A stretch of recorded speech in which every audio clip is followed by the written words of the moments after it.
इस वक्त देश में सनातन बनाम इंडिया पर गदर मचा हुआ है। एक तरफ बीजेपी ने सनातन के अपमान पर कांग्रेस और विपक्षी गठबंधन को घेरना शुरू कर दिया है, तो वहीं दूसरी तरफ कांग्रेस ने सनातन पर चुप्पी साध रखी है।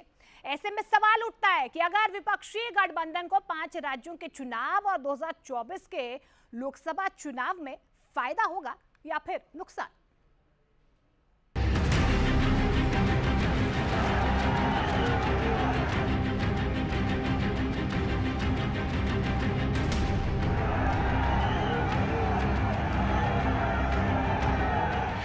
भारत में सनातन पर हमला, हमारी संस्कृति, हमारे इतिहास और सनातन धर्म का अपमान किया है।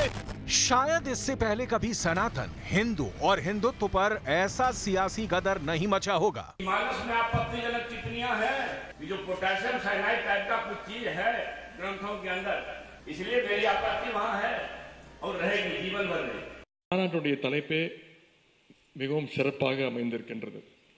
சனாதன எதிர்ப்பு மாநாடு என்று போடாமல் சனாதன ஒழிப்பு மாநாடு என்றும் நீங்கள் இதை போட்டிருக்கிறீர்கள், இதை அழைத்திருக்கிறீர்கள், இந்த நிகழ்ச்சிக்கு பெயரிட்டீர்கள். அதற்கு என்னுடைய வாழ்த்துக்கள். சிலவற்றை நாம் ஒழிக்கத்தான் வேண்டும், எதிர்க்க முடியாது. கொசு, டெங்கு காய்ச்சல், மலேரியா, கொரோனா இதையெல்லாம் நம்ம எதிர்க்கக்கூடாது, ஒழித்து கட்ட வேண்டும். அப்படிதான் இந்த சனாதனம். சனாதனம் என்பதை எதிர்ப்பதை விட ஒழிப்பதே நாம் செய்ய வேண்டிய முதல் காரியமாகும். எனவே இந்த மாநாட்டிற்கு மிக பொருத்தமான தலைப்பு வைத்திருக்கிறீர்கள், அதற்கு என்னுடைய பாராட்டுகள். शायद इससे पहले कभी भी भारत और इंडिया शब्द पर ऐसा सियासी कोहराम कभी नहीं मचा होगा। एक तरफ 28 पार्टियों से बना विपक्षी गठबंधन है, तो दूसरी तरफ बीजेपी के नेतृत्व में 36 पार्टियों से बना एनडीए है, जो भारत बनाम इंडिया और सनातन बनाम सेकुलरिज्म पर एक दूसरे को वार और पलटवार कर रहे हैं। हिंदुओं को अस्तित्व मिटाना चाहते हैं, सनातन धर्म को कुचलना चाहते हैं, जड़ से खत्म करना चाहते हैं। अब सवाल उठता है कि क्या सनातन भारत और इंडिया के मुद्दों पर साल 2024 के लोकसभा चुनाव का फैसला होगा।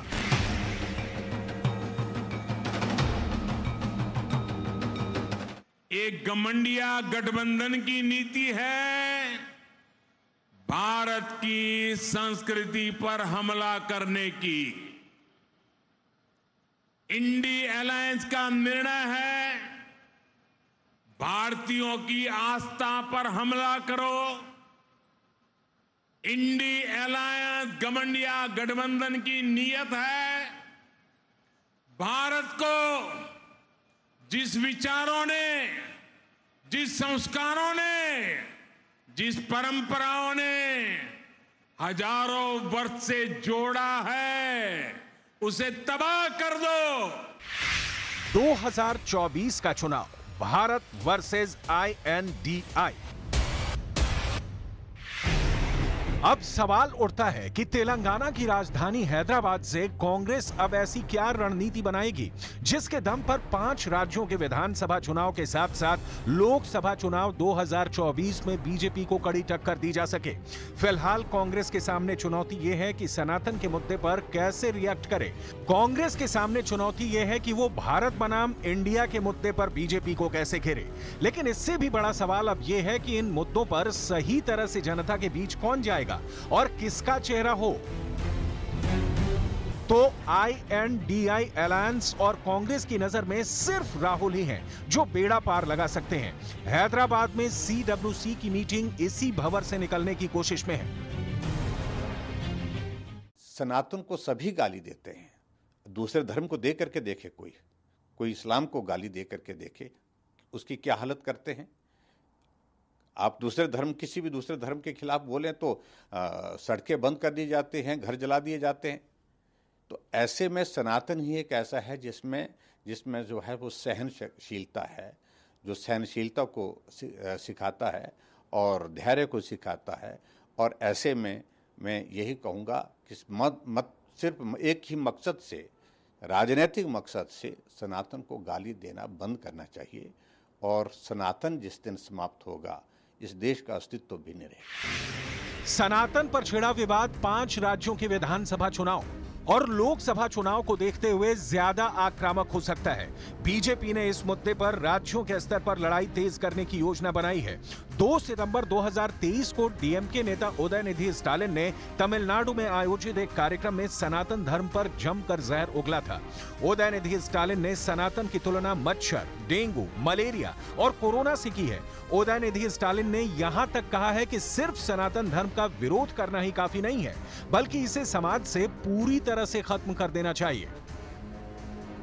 INDI अलायंस में शामिल डीएमके नेता के इस बयान पर प्रधानमंत्री नरेंद्र मोदी बेहद आक्रामक हुए हैं, जिसकी वजह से INDI अलायंस में हड़कंप मचना शुरू हो गया है। INDI अलायंस को पीएम मोदी ने घमंडिया कहना शुरू कर दिया। मध्य प्रदेश में हुई रैली में पीएम मोदी ने साफ कहा कि सनातन का विरोध करके कुछ लोग देश को 1000 साल तक भारत को गुलाम बनाने का ख्वाब देख रहे हैं। एक घमंडिया गठबंधन की नीति है भारत की संस्कृति पर हमला करने की। इंडी अलायंस का निर्णय है भारतीयों की आस्था पर हमला करो। इंडी अलायंस घमंडिया गठबंधन की नीयत है भारत को जिस विचारों ने, जिस संस्कारों ने, जिस परंपराओं ने हजारों वर्ष से जोड़ा है, उसे तबाह कर दो। भारत सनातन धर्म का देश है और सनातन धर्म क्या कहता है ये हमें समझने की बात है। और जो बात मैंने पहले कही कि भारतीय जनता पार्टी का प्रयास क्या है, ध्यान बोलना। अब वे सनातन धर्म की कंट्रोवर्सी ले आओ। आपको याद है 2019 के चुनाव में राष्ट्रवाद, सर्जिकल स्ट्राइक, कैसे ध्यान मोड़ो। आज भारतीय जनता पार्टी का प्रयास है कि कैसे एजेंडा को बदल दो। भारत में सनातन पर हमला। मद्रास हाईकोर्ट ने सनातन पर दिए विवादित बयान पर सख्त टिप्पणी करते हुए कहा है कि बोलने की आजादी का मतलब नफरत फैलाना कभी नहीं हो सकता है। वहीं दूसरी तरफ हिंदू संगठन और आरएसएस सनातन और हिंदुत्व मुद्दे पर कांग्रेस और INDI अलायंस को घेरने में लगे हैं। बिहार में बीजेपी नेता सीधे सीधे विपक्षी गठबंधन को हिंदू और सनातन विरोधी मानसिकता वाला गठबंधन साबित करने पर तुले हैं। बीजेपी के दिग्गज नेता और केंद्रीय गृह मंत्री के भाषण से साफ हो चुका है कि बीजेपी 5 राज्यों के विधानसभा चुनाव और 2024 के चुनाव में सनातन को INDI अलायंस के खिलाफ बड़ा मुद्दा बनाने जा रही है। इंडी अलायंस के कुछ लोग रामचरितमानस का अपमान करते हैं। आप इससे सहमत है क्या? जोर से बोलिए, सहमत है? और वो सनातन धर्म को कहते हैं कई सारे रोगों के साथ इसका नाम जोड़ते हैं।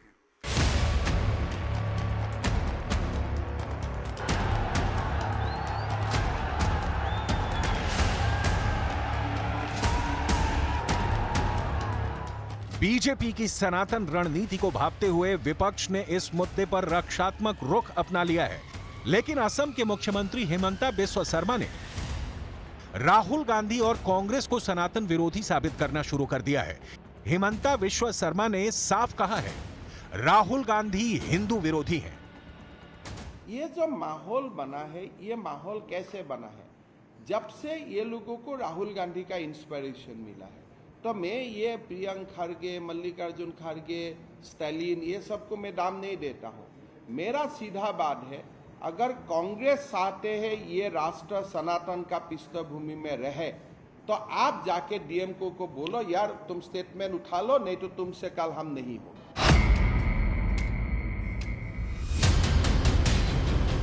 अब सवाल उठता है कि विपक्षी गठबंधन सनातन और हिंदुत्व पर हो रहे तीखे हमलों पर चुप क्यों है? क्या सनातन के अपमान से कांग्रेस का वोट बैंक बढ़ जाएगा या फिर कांग्रेस अभी दुविधा में है? एक साल पहले तक बिना दाढ़ी वाले राहुल गांधी ने हिंदू और हिंदुत्व के जरिए बीजेपी के हिंदू और हिंदुत्व की पोल खोलने की कोशिश की थी। जरा देखिए, आज दाढ़ी वाले राहुल एक साल पहले वाले राहुल की विचारधारा रखते हैं या फिर जनेऊधारी, माथे पर तिलक लगाने वाले, मंदिरों की परिक्रमा करने वाले राहुल का सनातन और हिंदुत्व बदल चुका है। हिंदू, दूसरा शब्द हिंदुत्ववादी, ये एक चीज नहीं है, ये दो अलग शब्द हैं और इनका मतलब बिल्कुल अलग है। मैं हिंदू हूं मगर हिंदुत्ववादी नहीं हूं। ये सब हिंदू हैं मगर हिंदुत्ववादी नहीं है। अब सवाल उठता है, क्या सनातन के विवाद से वोटों का ध्रुवीकरण होगा? क्योंकि कर्नाटक विधानसभा चुनाव के दौरान ये साबित हो चुका है कि हनुमान जी के अपमान का मुद्दा उठाया बीजेपी के लिए चुनावी जीत की गारंटी बन पाया था और कांग्रेस कर्नाटक विधानसभा चुनाव जीत गई थी। दोनों हाथ ऊपर करके मेरे साथ बोलिए, बजरंग बली की, बजरंग बली की, बजरंग बली की। हालांकि जानकारों के मुताबिक इस बार जिस तरह से विपक्षी गठबंधन के नेताओं ने खुलकर सनातन और हिंदू धर्म और हिंदू ग्रंथों पर हमले किए हैं, उससे चुनाव में बीजेपी बाजी पलट सकती है। क्योंकि एक तरफ सनातन का मुद्दा तो दूसरी तरफ G20 में भारत बनाम इंडिया का मुद्दा जनता के बीच अच्छी तरह से पहुंच चुका है। सनातन जो किसी के लिए जीने का तरीका है, जो किसी के लिए आस्था का विषय है, जो किसी के लिए जिंदगी है, आज उसी सनातन पर सियासत की दुकान सजी है। दक्षिण से उत्तर तक और पश्चिम से पूरब तक ऐसे सियासी किरदार हैं जो सनातन पर और सनातन से जुड़े ग्रंथों पर हमला कर रहे हैं।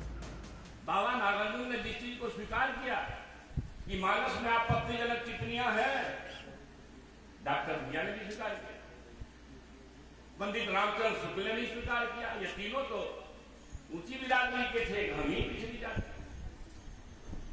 ये तीनों के तीनों बाबा नागार्जुन का परिचय की जरूरत है क्या? या रामचरितमानस पर टिप्पणी पढ़ लीजिए उनकी, या फिर डॉक्टर भैया की टिप्पणी पढ़ लीजिए, किताबें मिल जाती। अच्छी बातें भी है, बहुत अच्छी बातें भी है, लेकिन 55 प्रकार का खाना परोसा गया हो, उसमें थोड़ा पोटेशियम साइनाइड डाल दिया गया हो तो आप खाएंगे। इसलिए मेरी आपत्ति वहां है और रहेगी जीवन भर में कि जो पोटेशियम साइनाइड टाइप का कुछ चीज है ग्रंथों के अंदर। बिहार सरकार में मंत्री चंद्रशेखर पहले नेता नहीं है जिन्होंने रामचरितमानस पर विवादास्पद बयान दिया है। इससे पहले समाजवादी पार्टी के महासचिव स्वामी प्रसाद मौर्य भी रामचरितमानस पर निशाना साध चुके हैं। और जब धर्म पर विवाद हो तो भला बीजेपी इस मौके पर विरोधी दलों पर हमला करने से कैसे चूक सकती है? वो चंद्रशेखर जी हैं शिक्षा मंत्री बिहार के। उन्होंने आज श्री रामचरितमानस को पोटेशियम साइनाइड बता दिया कि ये पोटेशियम साइनाइड है।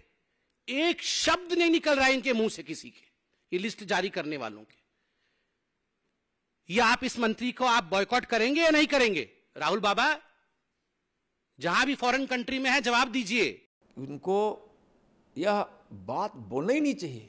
यह उनकी बीमार मानसिकता का, बीमार मन का परिचायक है। यह परिचायक है तुष्टीकरण का, जो तुष्टीकरण की बात करके सनातन और हिंदू धर्म के महाग्रंथ को गाली देकर अपमानजनक बात कहकर हम वोट इकट्ठा कर ले। यह देश के लिए, समाज के लिए और जिसके लिए तुष्टीकरण करता है उसके लिए भी यह नुकसानदेह है।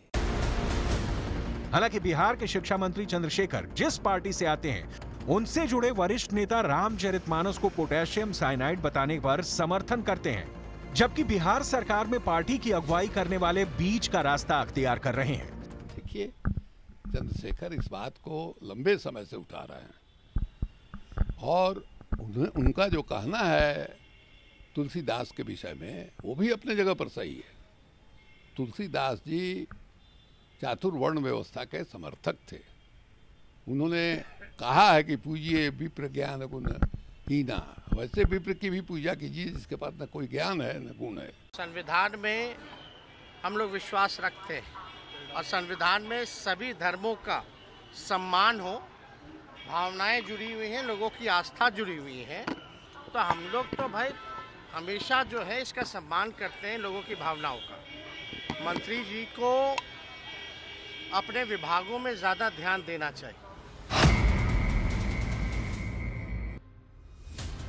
INDI अलायंस सनातन को मिटाकर देश को 1000 साल की गुलामी में धकेलना चाहते हैं। ये आरोप सीधे सीधे प्रधानमंत्री मोदी ने INDI अलायंस पर लगाया।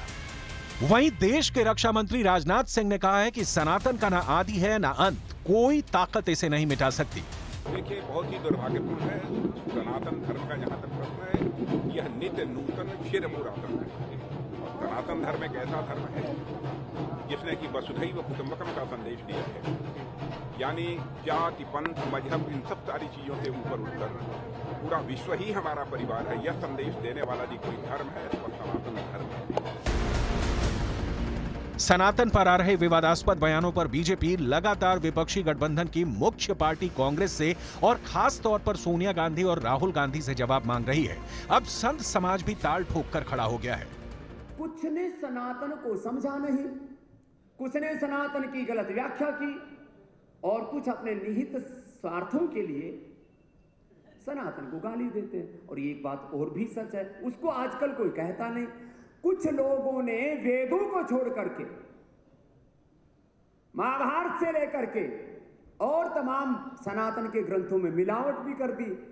अब मिलावट तो कहां छोड़ी है लोगों ने। अब देखना होगा कि आने वाले दिनों में भारत बनाम इंडिया और सनातन बनाम सेकुलरिज्म पर कांग्रेस का विपक्षी गठबंधन बीजेपी के एनडीए को चुनाव में कैसे और किन मुद्दों पर घेरता है।